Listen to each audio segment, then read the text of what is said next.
हरिः ओम्। अथ पञ्चामृतस्नानमन्त्राः।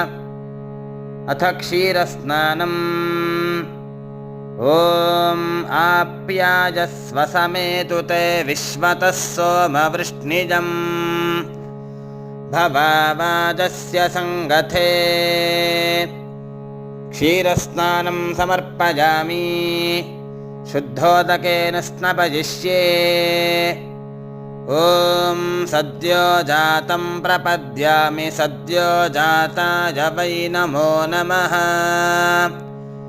भवे भवे नाति भवे भवस्व मां, भवोद्भवाय नमः।